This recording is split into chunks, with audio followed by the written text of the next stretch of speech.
Ok, comenzamos a Entendido. grabar. Muy bien. Déjame pasarme para acá. Ujú. Hola, gusto en saludarlos. El día de hoy tengo el placer de compartir con una querida amiga que estudiamos medicina juntos. Quizá hace unos 25, 26 años nos graduamos. Y hoy tengo el placer de contactarme con ella nuevamente. Ella actualmente desde México, porque tiene además el orgullo y el placer de que sus bellas hijas morochas están estudiando medicina por allá.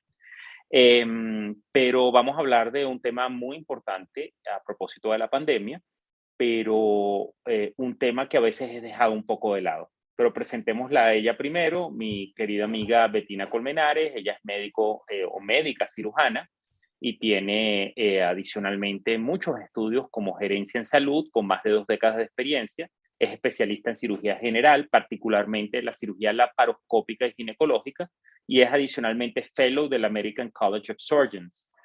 Adicionalmente es líder en gerencia médica privada en clínicas urbanas con manejo de más de 1.000 pacientes al año. Además tiene mucho conocimiento y experiencia en el mercado asegurador de medicina privada con énfasis en la calidad de servicios. Actualmente, además, como ella no ha estudiado casi en la vida, está realizando una maestría en gestión en la salud y bienestar corporativo.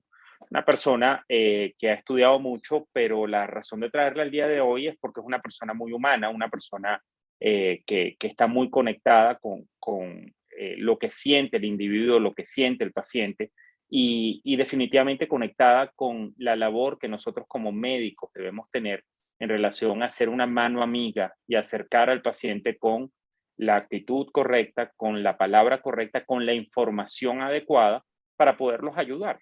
Y allí, bueno, creo que tenemos puntos en común sin lugar a duda. Allí es donde quiero que Betina hoy nos comente, porque adicionalmente ella participa una vez a la semana en un programa de radio, que en este caso aquí en Venezuela se transmite en Guarenas, Guatire, en el estado Miranda, en una emisora, la 105.1, y tiene un micro de salud en vivo donde bueno, toca distintos temas para que la población esté bien informada. Bueno, no quiero ser el protagonista, quiero conectarme con Betina para que conversemos el día de hoy un poco, Betina, saludarte, por supuesto, con mucho cariño, pero conocer un poco y aprovechando además que tienes las dos visiones, has estado en México y has estado aquí en Venezuela durante la pandemia, el impacto de la pandemia. Podemos hablar y por Dios hay cientos de miles de podcasts, de videos en YouTube, de programas de televisión, de artículos escritos de cómo afecta el olfato, el gusto, el cerebro, el brain fogging, la depresión, la parte respiratoria, pero hay un impacto importantísimo que es la parte psicológica en el paciente, en la familia del paciente, los padres de ese paciente con COVID, los hijos de ese paciente, el impacto en el trabajo. Y a veces eso es dejado un poco por afuera porque no sé si compartes la idea que muchas veces los seres humanos, todo lo que sea psicológico o emocional, eso es para los locos y yo no estoy loco, es el otro.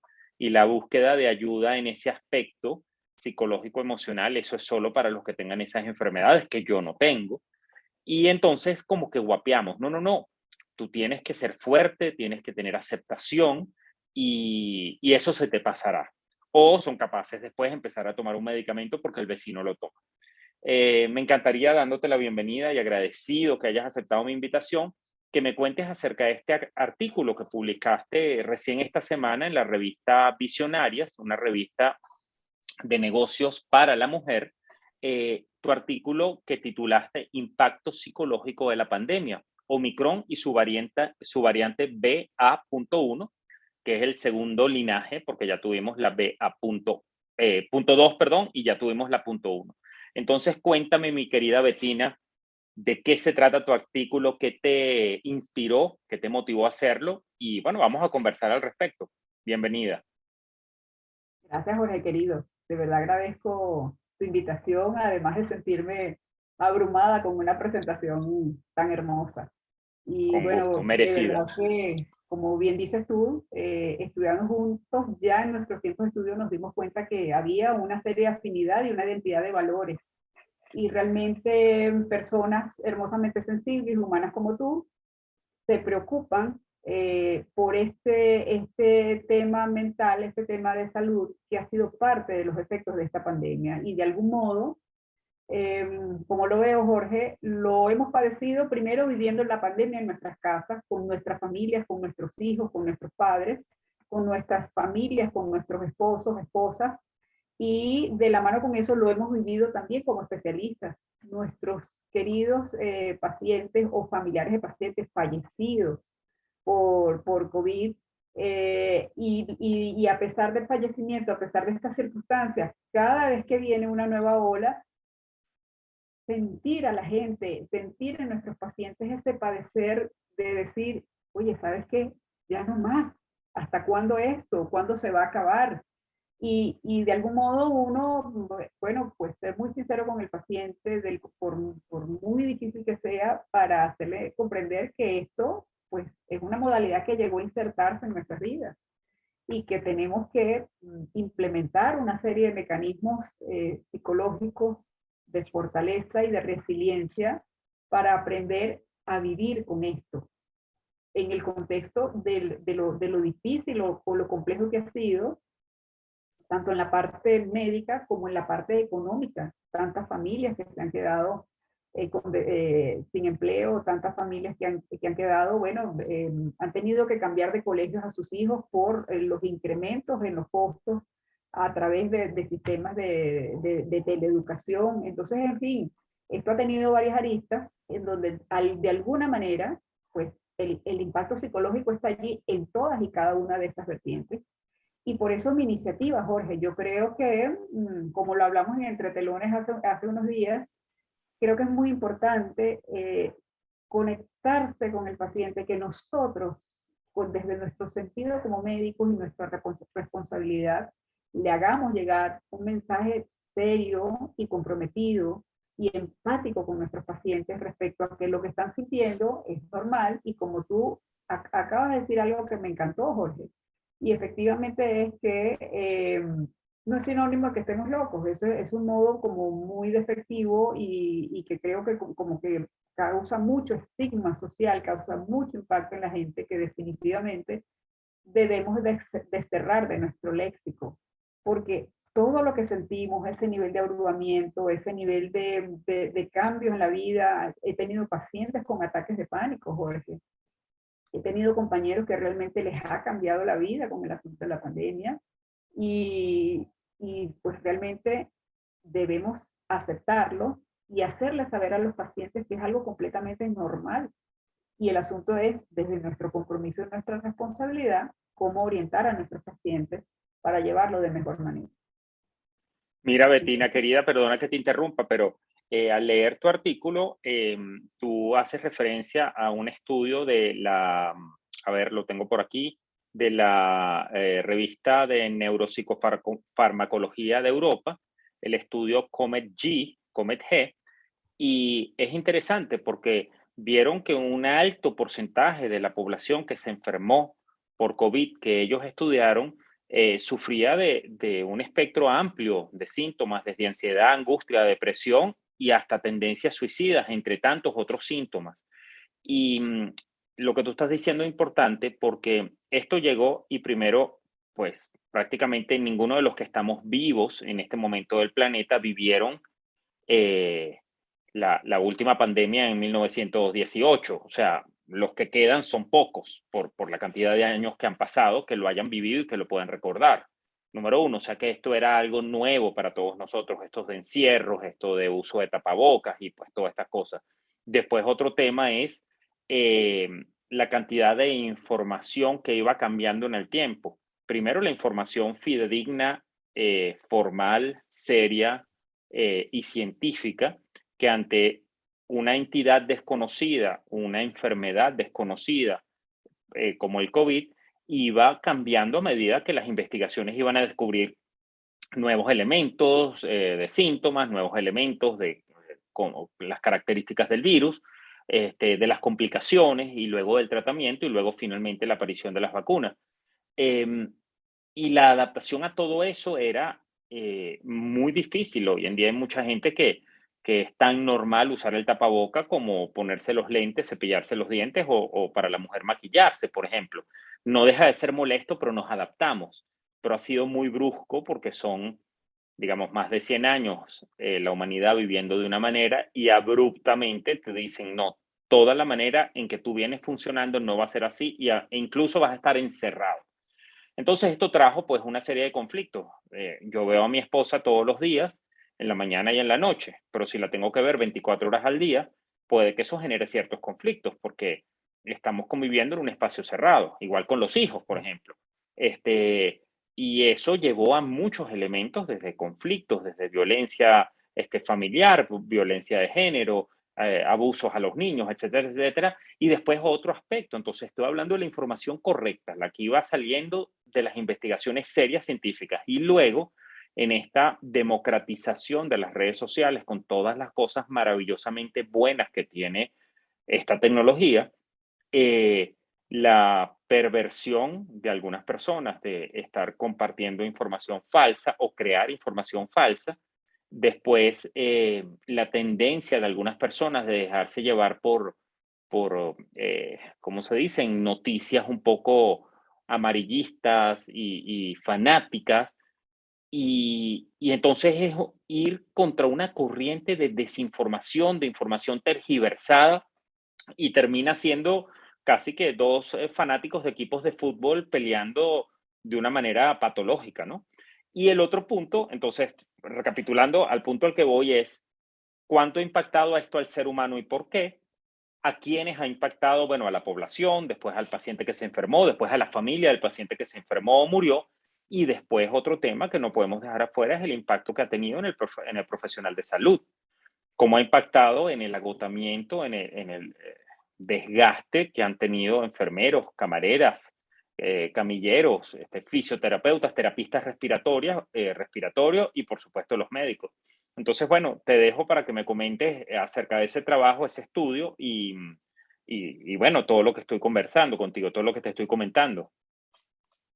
Y por supuesto, me encanta que hables de Comet G porque, en mi opinión, Jorge, a pesar del corto tiempo de la pandemia, fue un estudio muy completo. Estamos hablando que fue un estudio de más de 55.000 personas en 40 países. Es decir, que es un estudio con una población suficientemente amplia y diversa para evaluar qué era lo que estaba ocurriendo desde el punto de vista mental. Y fíjate, estamos hablando de un gran espectro de hallazgos que van desde la ansiedad, desde depresión, como bien lo nombraste, tendencias suicidas, en donde se evidenciaron que pacientes que ya estaban deprimidos incrementaron 1/3 su probabilidad de tener trastornos serios mentales. Todos, al menos 16% de estos pacientes tuvieron angustia de manera importante y el resto reconoció que habían tenido deterioro del estado mental, de la dinámica familiar y del estilo de vida cotidiana. Y eso es absolutamente cierto, Jorge. Yo pensaba mientras te voy a hablar en aspectos cercanos que tengo y uno de ellos es mi padre que me decía, hija, pero es que estar encerrado, él estuvo encerrado literal 1 año con mis hijas recibiendo clases y él dedicado a su vida, a su actividad, al igual que mi mamá. Pero él en algún momento me dijo, hija, esto es un arresto domiciliario, lo que tenemos. Entonces imagínate tú cuál es el impacto psicológico de alguien que se siente presa en su casa, que no puede salir y peor aún, Jorge, que tiene miedo a salir porque si sale antes de la vacunación corría el riesgo más absoluto de morir. Entonces, no conforme, porque me pareció importante traerlo de la mano en el Omicron, en el artículo, porque cuando creíamos que ya, oye, había el miedo, vino la alternativa farmacológica que fue, bueno, pues vamos a inmunizar a la población y a generar una población de rebaño, una inmunidad de rebaño. Inmunidad, sí. Y, oye, sorpresa, cuando creemos que ya tenemos cubierta esta población para poder salir a la calle a tratar de retornar nuestra vida, cuando tenemos ya países o sistemas de salud serios, o Organización Mundial de la Salud recomendando en algunos lugares, bueno, vamos a quitarnos los tapabocas, mira sorpresa, si aparece una variante tan contagiosa como ningún precedente en la historia de la humanidad de los virus, tan contagiosa que superó al sarampión en cuanto a este índice de R sub 0, que es el valor que nos determina cuán contagiosa puede ser. Entonces, por supuesto, eso generó con esta noticia, oye, viene Omicron y les va a dar a todos, pues generó un manejo del pánico que la población dijera, oye, no es posible que esto nos esté ocurriendo de nuevo. Y en paralelo con esto, bueno, yo te voy hablando y lo anoté aquí, Jorge. Es importante hablar, así como hablar de las cifras y de cómo fue la evolución emocional y psicológica de esto, hablar en paralelo del tema de la palabra resiliencia. Es decir, esta capacidad que tenemos todos de en estas circunstancias traumáticas, bueno, surfear la ola. Es la mejor manera de decirla en un lenguaje coloquial, pues esta actitud de la mano de los nuevos cuidados, de estos nuevos usos, de como bien dijiste tú, así como te cepillas los dientes, sales a la calle y te pones tu tapaboca, sales, bueno, usas tu antibacteriano, ya inserto como un nuevo modelo de hábito en nuestras vidas, ¿no? Y bueno, precisamente ¿por qué? Bueno, para evitar el contagio de las enfermedades y generar las bases para un diseño de un nuevo bienestar social, Jorge, como lo veo, ¿no? Porque esta dinámica de vida va a generar una vida, como la llamé yo en el artículo, pseudo normal.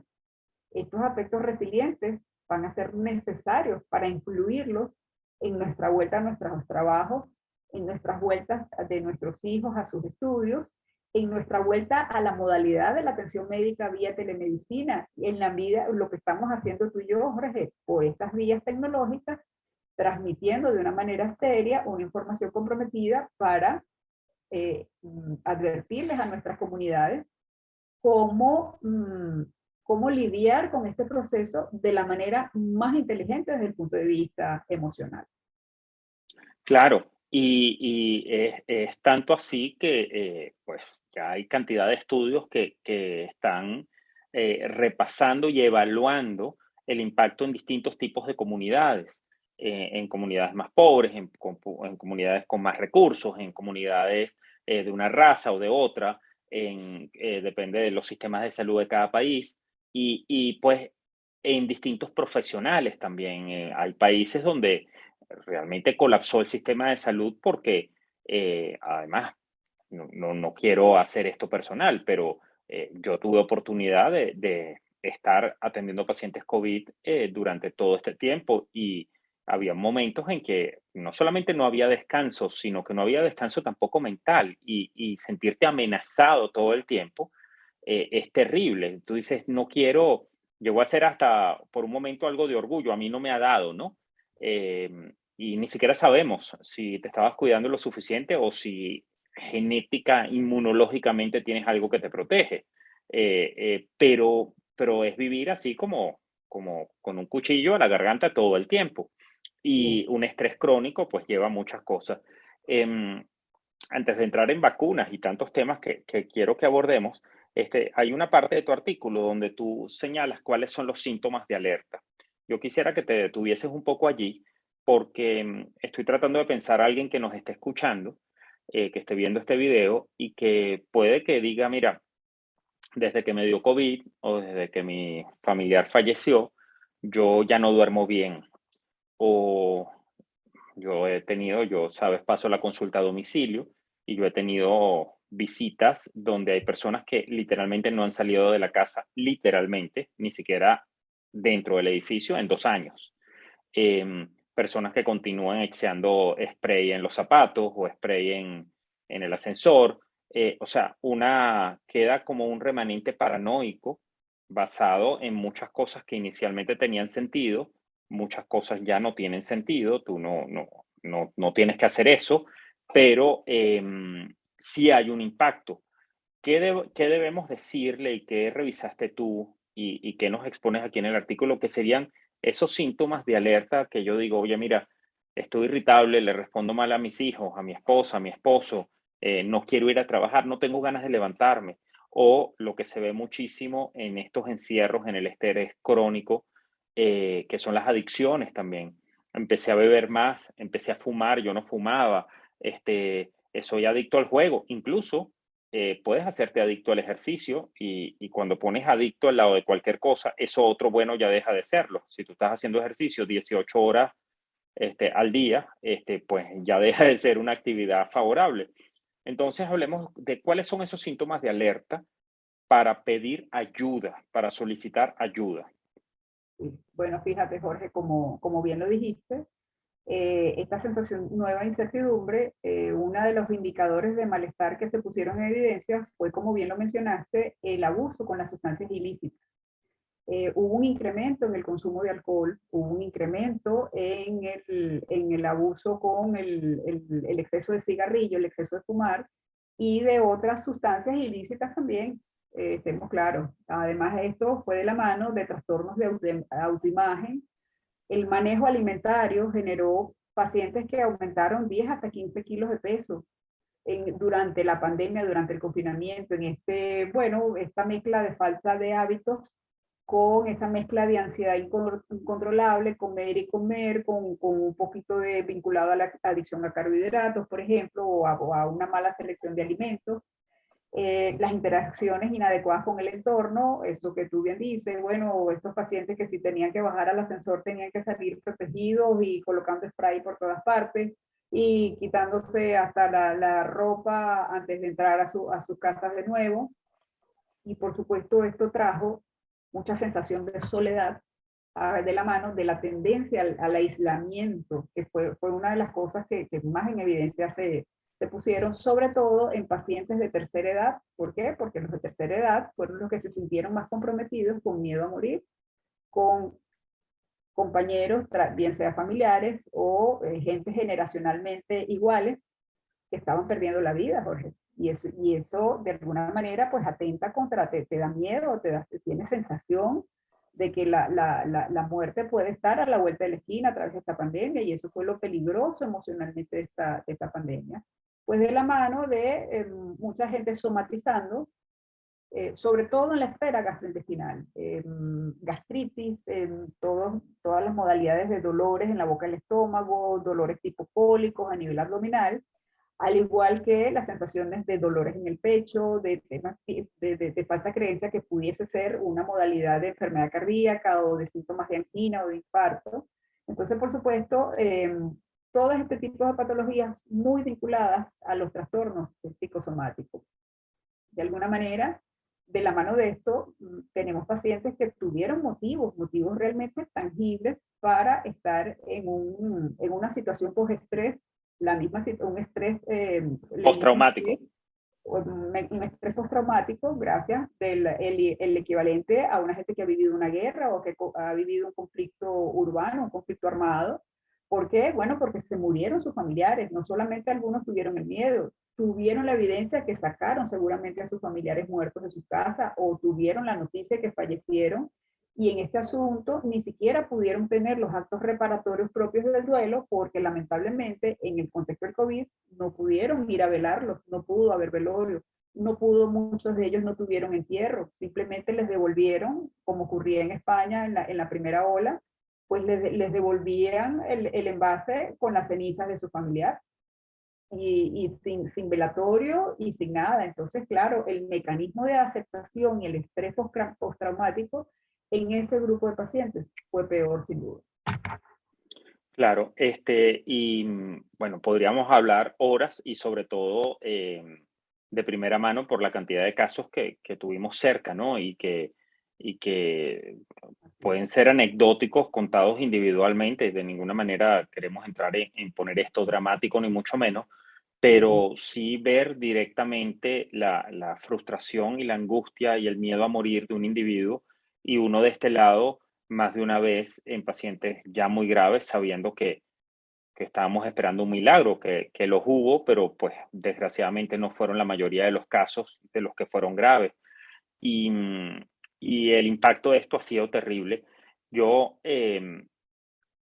quisiera entrar ahorita en un tono quizá un poco más positivo, porque si repasamos lo que estamos conversando, ha sido un cambio radical de la manera en que los seres humanos estábamos viviendo, al menos en los últimos 100 años, con todos los avances de la tecnología, con todas las mejoras en relación en la capacidad de comunicarnos y la posibilidad de obtener bienestar a través de sencillamente una pantalla. Quiero decir, porque podemos tener estas reuniones, porque puedo estar en contacto con familiares que están en una parte distante, porque puedo hacer mi trabajo desde mi casa, porque pues han habido muchos avances en los medios de transporte. En los últimos 100 años, pues podríamos hablar durante de horas de todos los avances que han habido, y de repente pues nada tenía sentido, porque yo no podía usar mi vehículo. ¿Qué importa si yo tenía un carro último modelo eléctrico o a gasolina? ¿Qué importa si yo vivía en una mansión o en un apartamento pequeño? Igual estaba encerrado. ¿Qué importa cuánto dinero tenía o no tenía si de todas maneras no podía ir a disfrutar, a tener alguna actividad de esparcimiento, de diversión? Y entonces ahí es donde yo admiro mucho, y yendo a las casas, tú sabes que veo además muchos pacientes de edad avanzada, y tú ves personas que han tenido historias dramáticas en sus vidas de pérdidas terribles, y tú ves el optimismo, las ganas de vivir en un individuo de 80, 90, 100 años, y la manera en que te contagia de una energía que tú dices, Dios mío, yo por la décima parte de lo que le ha tocado vivir a esta persona, yo no hubiese querido seguir viviendo. Y siempre hay personas que te sorprenden, tú dices, está viviendo lo mismo que yo, o en este caso, de estos pacientes que vienen de la guerra en España, vienen de tantas cosas, tuvieron pérdidas terribles ya viviendo aquí en Venezuela, y han sobrevivido a todo eso, y están optimistas y tienen 100 años. Y tú dices, Señor, deme un poquito de lo que usted come. Y nos vamos rodeando, nos encontramos gente que estaba totalmente abatida en medio de la pandemia, y gente que decidió hacer emprendimientos, gente que decidió dar clases por internet desde su casa, desde su cuarto. Gente, bueno, hay gente que se escribirán historias pues de nuevas empresas que se crearon en el encierro de la casa, y luego serán los magnates del futuro. Entonces, como yo no decido como individuo qué es lo que me va a pasar, yo lo único que puedo decidir es qué es lo que hago con lo que me va a pasar. O sea, nos llegó la pandemia, entonces, ¿cómo me adapto a eso? Entre las estrategias siempre es tener un canal de información confiable, de información equilibrada, de información de la persona adecuada. O sea, si yo quiero saber de plomería porque tengo un tubo dañado, yo no voy a llamar al carpintero, y si quiero que me cocinen algo, pues no voy a llamar al plomero. Entonces, si yo quiero saber de salud, de medicina, en este caso de COVID, debo escuchar a los médicos. Claro, mucha gente ha estado muy rabiosa porque han creído que la información, esto se acabó, con tapaboca todo está listo, con tal medicamento todo está listo, con las vacunas todo está listo, ahora es una segunda dosis, ahora es una tercera dosis, y eso genera frustración, y hay gente que entonces ataca a la ciencia, cuando la ciencia apenas lo que está haciendo es trabajando intensamente para dar una información lo más fidedigna posible, porque hicimos estudios y estadísticamente me dice esto, y no es un acto solamente de fe o de querer o de desear. Entonces, este preámbulo es para decirte, sí, sabemos el impacto, podríamos hablar durante horas del impacto que ha tenido en cada uno de nosotros, pero ¿qué hacemos, Betina? ¿Qué revisaste tú y qué nos propones tú en tu artículo acerca de qué opciones tenemos? Cuéntame. Bueno, como bien dijiste, definitivamente no todo es negativo. Siempre he creído esto que tú bien dijiste, Jorge, y me encanta tu visión, que es una visión compartida, que nosotros somos hombres y mujeres de ciencia para arrojar una evidencia que demuestra que tiene un respaldo estadístico, pero ¿para qué? Bueno, para usarlo de la mejor manera. ¿Cómo lo usamos de la mejor manera? Bueno, la esfera científica a que se abocó toda la comunidad científica internacional a buscar una solución, que fue la vacuna. ¿Qué hicimos mientras tanto todos? Bueno, gestionar, poner en evidencia lo que era el impacto en la salud mental para que las comunidades supieran cómo detectarlo y a partir de ahí orientar y evaluar que hubo un grupo de pacientes que por fortuna, como dices tú, pudieron surfear la ola, supieron, bueno, generar emprendimientos. Hay gente que empezó a dar cursos en YouTube de clases de contabilidad, cursos de Excel, cursos de cocina. Hubo gente que hasta catas de vino, es decir, hubo toda una diversidad de actividades donde se aplicó de lleno este proceso creativo tan maravilloso que tiene la mente humana para, bueno, desplegar ventas de ropa, ventas de comida, rediseño de las ventas de comida a domicilio, en vez de ir a comer a un restaurante, bueno, te llevamos la comida a tu casa, es la misma comida, pero en tu casa, en la tranquilidad de sentirte seguro. Y te digo, como dices tú, de esos ejemplos, de esas historias inspiradoras, es de las que tenemos que aprender para que se conviertan en nuestros patrones de referencia, se conviertan en nuestros líderes que ayuden a los que se sientan mal en el contexto de este trance, reciban la ayuda complementaria.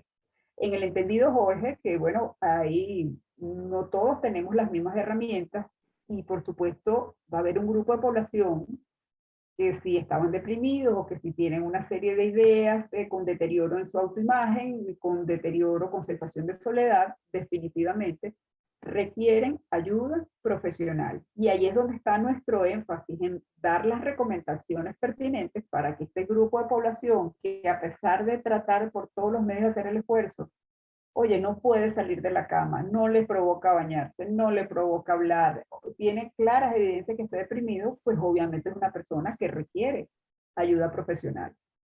Eso va de la mano de una visión en donde yo veo que hay condiciones que van a permitir las mejorías desde el punto de vista laboral. Tú tienes a una persona que en vez de tardar 2 horas en llegar, 1 hora en ir a su trabajo, 1 hora en venir, que tiene que levantarse más temprano, que tiene que llegar probablemente sin desayunar o medio atragantarse un café y un pan para poder estar en su trabajo a tiempo. Oye, vas a tener una persona que en esta nueva modalidad de teletrabajo, siempre y cuando sea factible, como muchos de los trabajos corporativos, bueno, va a poder levantarse probablemente media hora o 15 minutos antes y entrar con mejor actitud, con mayor claridad, sin tener que lidiar con el día a día en un tráfico o el día a día de una dinámica de contratiempo, para tener mejor empoderamiento de la mano de una mejor calidad de vida. Y de alguna manera canalizar esto va a permitir sanear la modalidad de emociones, ¿no?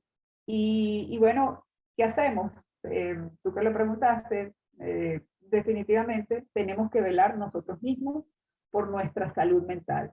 Nosotros como médicos, además, observar a nuestros pacientes para dar recomendaciones. Definitivamente, una de las recomendaciones que siempre he creído firmemente es que tenemos que hacer pautas para salir, para cambiar nuestras rutinas laborales. El que se queda en casa no quiere decir, hay que generar una modalidad de hábitos, Jorge querido.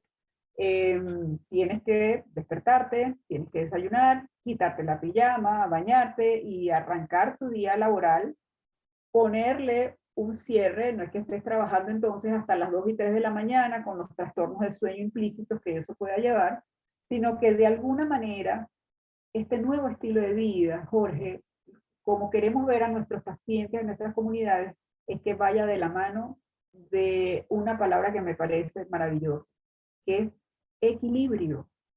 Tenemos que llevar vidas, a pesar de la pandemia, a pesar de las circunstancias, vidas más ponderadas, equilibradas, en donde realmente de la mano de herramientas tan valiosas como el mindfulness, tengamos conciencia de nuestras vidas, conciencia de nuestro presente y generemos ese balance entre ocuparnos de nosotros mismos, de dormir bien, de comer bien, porque eso va a ir de la mano de un buen ejercicio laboral, indiscutiblemente.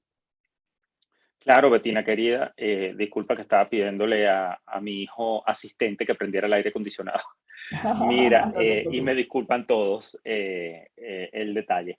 Fíjense, estoy absolutamente en sintonía contigo y yo lo comparo, la calidad de vida y tener un estilo de vida sano es lo que quiero decir. Se han escrito libros y libros y libros. Yo recientemente he estado familiarizado con el concepto Ikigai de los japoneses, que se refiere, y sería interesante que busquen un libro que lleva ese nombre, escrito por un español, eh, que estudiaron a estos supercentenarios de la isla de Okinawa y qué los hace no solamente llegar a esas edades, sino llegar a esas edades y sentirse sanos, sentirse útiles, estar funcionando y funcionantes y estar disfrutando.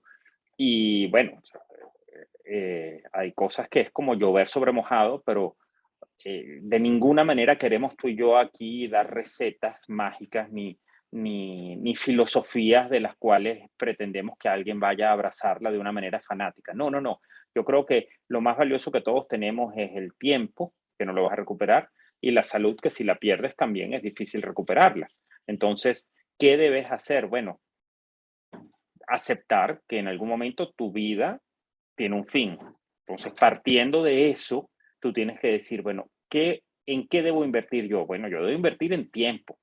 Todo lo que yo pueda delegar, por ejemplo, lo que hablábamos más temprano, si hay alguna persona que puede aprovechar un servicio de que le lleven el mercado para la casa, estás ahorrando tiempo que puedes aprovechar en otra cosa, diferente a estar 2 o 3 horas en un mercado comprando y todo lo que eso corresponde. Eso es un ejemplo. Hay personas que no tendrán la posibilidad o donde viven no hay este servicio. Pero lo que quiero decir con esto es que, ¿en qué aprovechar el tiempo? Bueno, sin duda, todos debemos ejercitarnos, conseguir una actividad física que te haga sentir bien, que sea placentera. Para unos es caminar, para otros es yoga, para otros es trotar, para otros es un gimnasio, pues las opciones son múltiples, pero al menos que pudieses hacer 3 veces a la semana eso es una inversión en ti y tienes que ser egoísta en eso. Te amo tanto, esposo, te amo tanto, madre, esposa, hijos, que voy a mi momento de salud, mi momento de conectarme conmigo, a cargar las baterías y luego vengo después de a ejercitarse, tener un sueño reparador y suficiente. Después, sin duda, la alimentación saludable, que tú has hecho énfasis en la tendencia a la adicción a los carbohidratos y las publicidades de alguna manera contradictorias, donde una persona muy esbelta y muy hermosa está promocionando un producto que es evidentemente contrario a estar en ese estado físico hermoso, etcétera, etcétera. Y hay dos cosas importantes, alejarse de lo tóxico, no solamente cigarrillo, alcohol excesivo, pues drogas ilícitas, pero también de las personas tóxicas, esas personas que de alguna manera todo el tiempo están un poco contaminando las emociones de los que están alrededor y finalmente sentirse útil.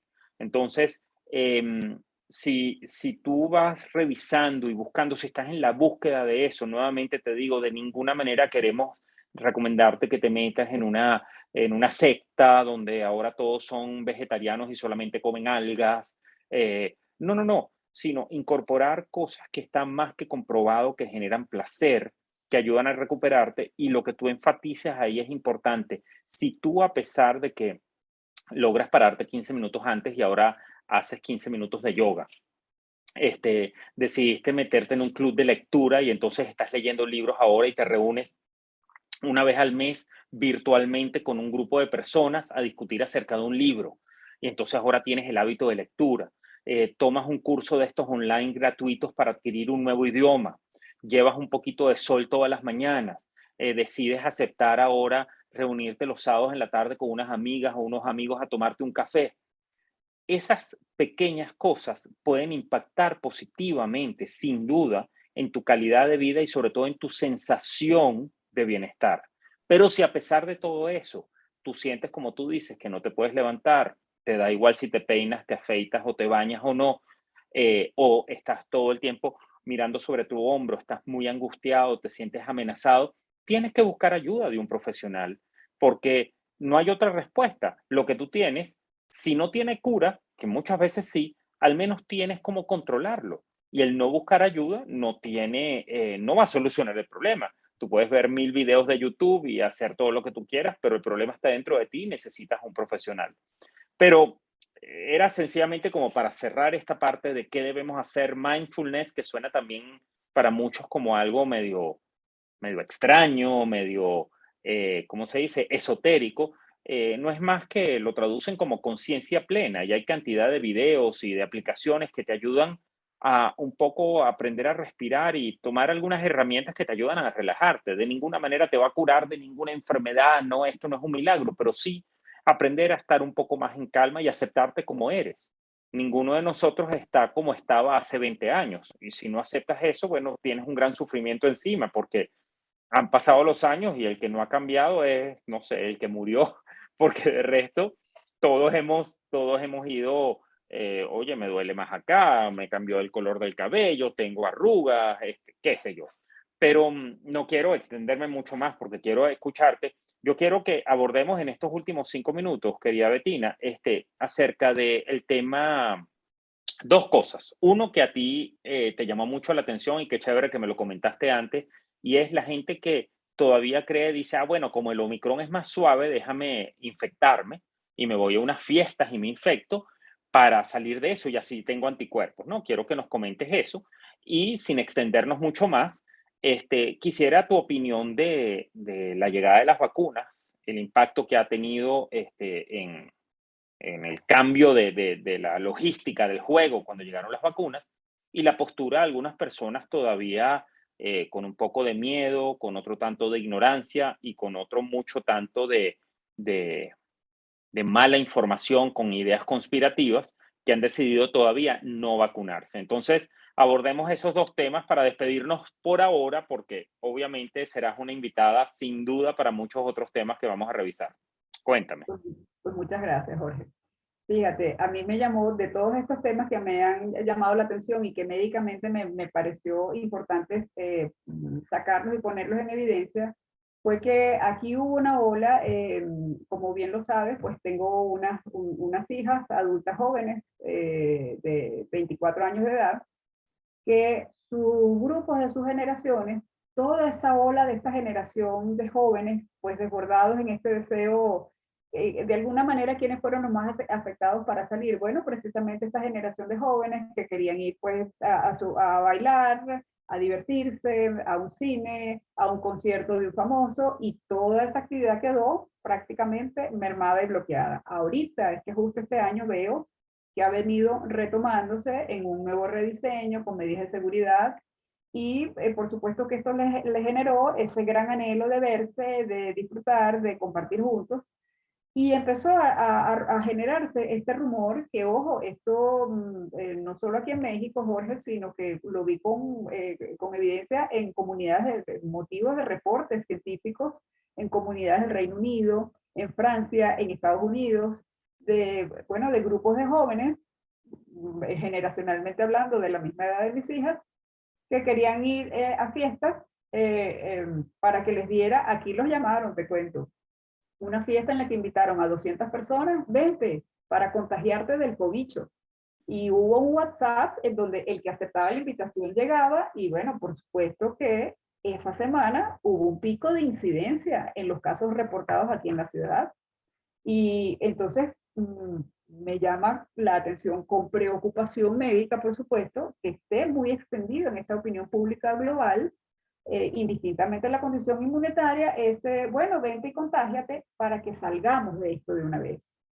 Y el Omicron no es una variante de preocupación tal como la definió Organización Mundial de la Salud, como para tomarla con tanta ligereza. ¿Por qué? Porque, bueno, definitivamente hay varios aspectos a propósito. Y primero, no es una gripe fuerte, es una gripe que cursa con fiebre, con sensación. Una de las cosas que más caracteriza así a los que le dé de la manera más ligera es la sensación de astenia, esa sensación de que no te provoque hacer absolutamente nada porque realmente el cuerpo está tan apaleado, tan abatido, que no te provoca hacer eso. Y el tema es que algunas personas, sin importar la edad, no sabemos estadísticamente qué riesgo haya o qué condición de salud tengan de base, que la consecuencia inmediata sea que desarrollen formas severas de la enfermedad que inclusive les puedan poner en peligro de muerte. Entonces, no es una gripe fuerte, y eso es lo que quiero advertir a través de tu entrevista tan valiosa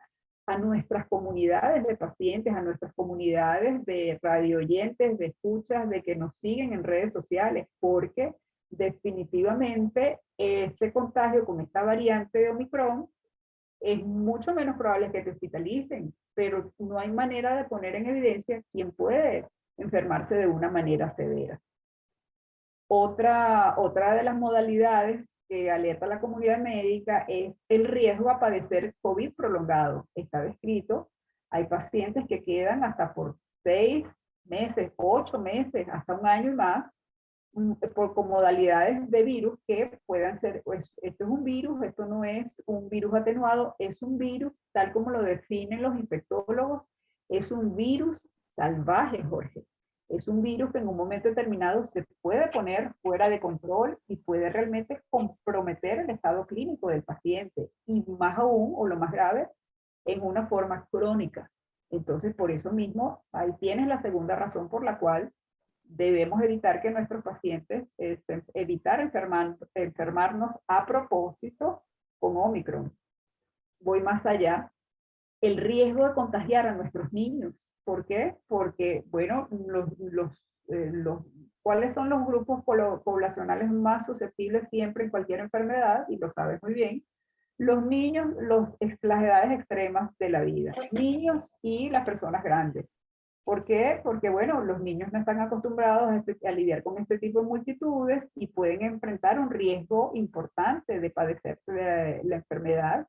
Y es increíble como a raíz del Omicron, los niños que habían mantenido en la estadística una incidencia muy baja, mira, de pronto se dispararon en una ola con una serie de hallazgos físicos, cardiovasculares, neurológicos, lesiones dermatológicas, es decir, de amplio espectro en todo el sistema corporal, que por supuesto nos pusieron en alarma porque ninguno de nosotros quiere ver a nuestros niños enfermos.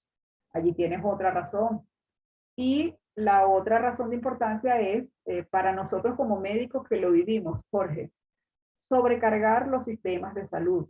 Si bien es cierto que Omicron no ha sobrecargado como lo hicieron las olas anteriores, las oleadas anteriores, las terapias intensivas y las unidades de cuidados críticos de todos nuestros sistemas de salud, si aumenta la incidencia y tienes muchos casos hospitalizados con neumonías, bueno, va a aumentar la incidencia hasta el punto de saturar la capacidad máxima de nuestras clínicas y hospitales, y definitivamente eso genera impactos en los sistemas de salud, en los costos y en la evolución o en el evitar que el problema de un tratante cuando tiene varios especialistas, cuando tiene varios enfermos en simultáneo, tener ese terrible dilema ético, Jorge, de discernir entre quién está más grave para tomar las decisiones y atenderlo primero. Y eso es terrible en el espectro de tener un sistema de salud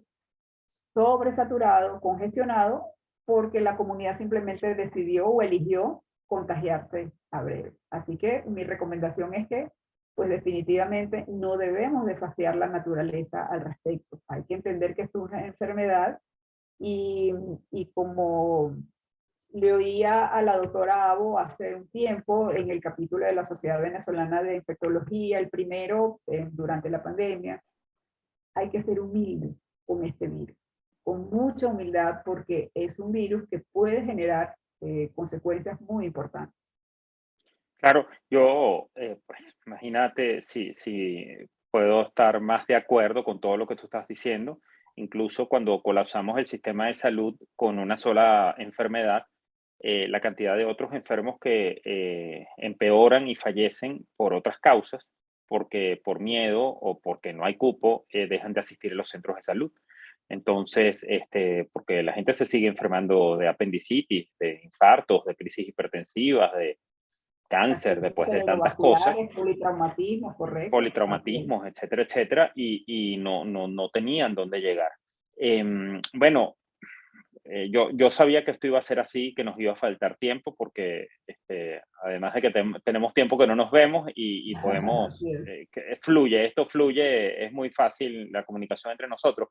Pero quería, Betina, sencillamente hacer un pequeño comentario acerca de tu opinión de la vacunación, cómo impactó eso en la historia de esta enfermedad y la recomendación que tú le das, por supuesto, a tus pacientes, a tus seres queridos y a los que nos escuchan acerca de las razones por las cuales debemos vacunarnos. Así es. La vacuna es el único medio alternativo que tenemos para evitar las formas severas de la enfermedad. De alguna manera, seguimos expuestos a enfermarnos, por eso tenemos que seguirnos cuidando. Mi recomendación no es solamente, o mis comentarios no son solamente inherentes a la vacunación, sino a que tiene que haber un combo de cosas que todos tenemos que hacer.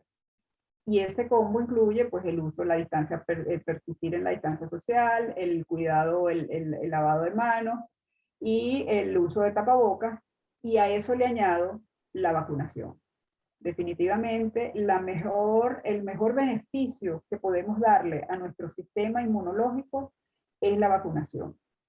Tenemos toda una comunidad internacional muy seria, con muchos años de experiencia, con además mucho dinero invertido en generar líneas de investigación con evidencias aplicadas sobre poblaciones estadísticamente hablando significativas, que han dado grandes demostraciones de que el medio más eficaz para poder combatir este virus y poder dejarlo de convertir en pandemia es la vacunación. Para disgusto o frustración de algunos especialistas, de algunos colegas nuestros, el Omicron se comportó de la manera que se comportó precisamente por el grupo de población que sigue estando resistente a vacunar. Si de alguna manera toda la humanidad, logramos que toda la humanidad se inmunice, Jorge, es imposible que el virus remanente que quede siga teniendo esta velocidad de mutación que tuvo hasta transformarse en una variante tan contagiosa como el Omicron en su variante BA.2. Entonces, pues, creo firmemente, soy una fiel defensora de las vacunas, no importa cuál. Como dijo el doctor Castro, no importa cuál. La mejor vacuna, ¿cuál es? La vacuna que tengas a la mano en el contexto del sistema de salud al que pertenece. Lo importante sí es vacunarte. Sigue habiendo un alto índice de que el 90 o el 91%, y tú lo sabes muy bien, el 90 a 91% de los pacientes severamente complicados en nuestras terapias intensivas, ya no a los niveles de saturarlas, pero sí severamente complicados, son precisamente pacientes que no se han vacunado. Entonces, de alguna manera, la vacuna, a pesar del escepticismo, a pesar de la renuencia, motivada pues pienso que a un mal liderazgo por un lado, y pienso que por el otro lado esa mezcla de temor y de ignorancia de ciertas comunidades, han dado pie a esta renuencia. Pero como digo yo, Jorge querido, los buenos somos más y tenemos que ser enfáticos y categóricos en seguir enviando este mensaje para vacunar cada vez más a mayor población de personas en el mundo. Porque esto no es broma. Tengo aquí las cifras actualizadas al día de hoy, 24 de marzo, y estamos hablando de que hoy, al cierre del proceso estadístico de las cifras del Johns Hopkins University, que es el que está llevando las fuentes de esta data de la humanidad, estamos hablando de 6 millones de muertes por COVID. No es una cifra que sea broma. Estamos hablando de 475 millones de casos en el mundo y solamente se han administrado 10 mil millones de dosis. Y sigue siendo muy poco, Jorge, porque estamos hablando de que al menos necesitamos las 2 dosis, más la tercera dosis, más el booster de refuerzo que toda la humanidad debe aplicarse a fin de garantizar esta inmunidad que queremos alcanzar. Claro, Bettina, y solamente para que no nos perdamos en los números que estás dando, sí es cierto que hay 7.000, 7.500 millones de personas en el planeta, pero esa cifra que da la Universidad Johns Hopkins de 7.000, de 10.000 dosis, 10.000 millones de dosis administradas, ahí están metidos algunos con una dosis, algunos con 2 dosis, algunos con 3 dosis, por lo cual lamentablemente todavía no está la mitad de la población mundial vacunada, y eso es muy triste decirlo, porque este virus, por explicarlo de una manera sencilla, solamente puede entrar en un organismo. Puede entrar en un organismo vacunado y con antecedentes, con anticuerpos, porque ya le dio sí, pero va a infectar y causar enfermedad en un organismo que esté virgen, que no tenga ningún tipo de inmunidad. Y no solamente causará en ese individuo una enfermedad muy probablemente más severa, y como bien tú destacas, 9 de cada 10 de los pacientes que les va mal, que entran en terapia intensiva, y la mortalidad es altísima cuando ya el paciente requiere terapia intensiva, son pacientes hoy en día no vacunados. Pero el tema es que una persona vacunada o que ya le dio COVID se puede volver a infectar, claro que sí. Una vez que se infecta puede contagiar a otros, claro que sí, pero la probabilidad de que le vaya mal y que tenga una enfermedad severa es bajísima, número uno, y la capacidad de infectar a otro también es mucho menor, porque la replicación viral es menor y, y ya tiene mecanismos dentro de su organismo para contener de que eso no crezca de una manera desordenada. Pero eh, solamente el tema de las vacunas que a nosotros nos genera frustración, pues así como el paciente que tiene cataratas y no puede ver, pero no se quiere operar.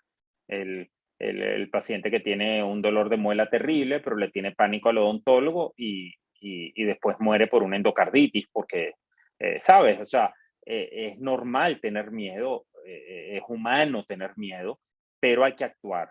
Y sobre todo actuar basado en hechos, en realidades, no en rumores, no en chismes, no en un video que vi en YouTube, sino hablar con mi médico, hablar con el personal de salud que sepa de esta enfermedad, porque no todo médico sabe de esta enfermedad, tomando en cuenta además que es algo muy nuevo.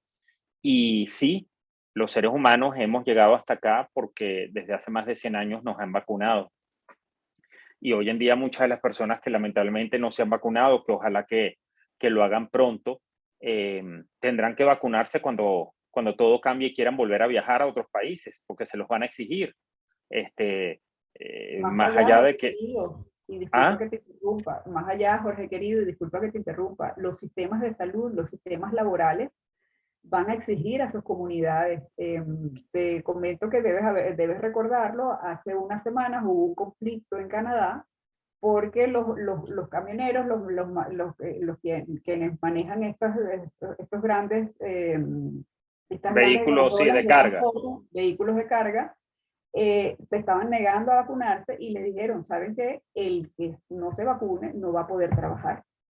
Es decir, estamos viendo también, por ejemplo, comunidades, sistemas educativos que están exigiendo que los niñitos estén vacunados en las edades que estén indicadas médicamente, estén vacunados para poder entrar al colegio. Y de alguna manera, el niño que no se vacune, bueno, ¿sabe qué? Ustedes fírmenos un consentimiento, está bien, no lo podemos obligar, pero fírmenos un consentimiento donde usted se haga responsable de que si algo ocurre y aquí se desata una epidemia donde potencialmente algunos se enfermen de manera severa, usted va a tener que responder por todos los daños y perjuicios. Entonces, más allá de este tema, hay un tema laboral que está rediseñando nuestro sistema de vida en pro de combinar a la gente ya en otra instancia más obligada o más con miras a un aspecto legal, no solamente a viajar, sino también a la vida laboral y a la vida educativa.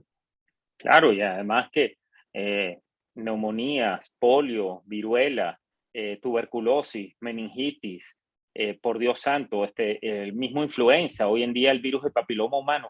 ¿Cuántos seres humanos se han salvado gracias a las vacunas en los últimos 100 años? Estamos hablando de miles de millones. Así ¿Y es. cuántos no llegaron a tener secuelas? O sea, ¿cuánta gente no solamente no murió por polio, sino que no perdieron la capacidad de caminar? Gracias a que hay una vacuna, por ejemplo, ¿no? Así es, Y, así es. y todo eso es bien importante. Pero bueno, querida Betina, yo sé que en Querétaro es un poquito más temprano que acá, pero debo poner mis hijos a dormir. Ay, qué Pero bello. ha sido un placer absoluto, de verdad que es sabroso y que es sabroso además que a pesar de que tanto tiempo y la distancia, pues hay tanta coincidencia, tanta empatía y eso hace que esto sea así muy fluido y sin ensayo. Y sé que esto va a llegar a los que lo escuchen y va a ser muy útil. Voy a compartir también, si me lo permites, tu artículo. Por Y vamos supuesto. a reunirnos entonces para abordar otros temas e incluso si las personas nos quieren escribir, yo le voy a pedir a las personas que se encargan de las redes sociales que pongan también tu Instagram o cualquiera de tus redes sociales y que si hay algún tema en particular que quieren que abordemos juntos, pues con muchísimo gusto. Incluso se me ocurre cualquier colega, algún mexicanito que te parezca interesante que podamos entrevistar juntos, sería fantástico. Y Por supuesto que así sí, tenemos invitados internacionales.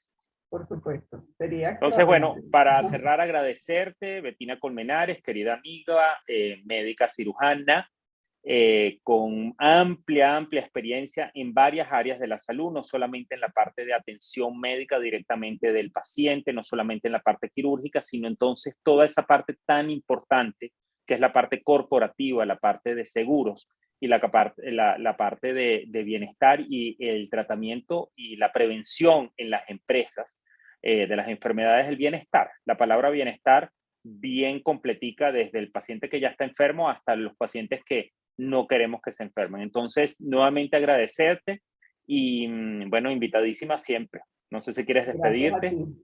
Sí, no, darte las gracias una vez más por ser un instrumento para que de manera seria, compartida y comprometida, enviemos un mensaje a nuestras comunidades de información sólida, de información educativa y de información que trascienda a todas las personas a quienes queremos llegar. Dale, Gracias a ti. Betina querida. No, con mucho gusto. Gracias a ti por tu tiempo. Un beso gigante a tus bellas hijas, casi colegas. Y bueno, y nos volvemos a ver pronto. Besos a tu familia también. Un placer. Ya. Que estés muy bien, Jorge querido.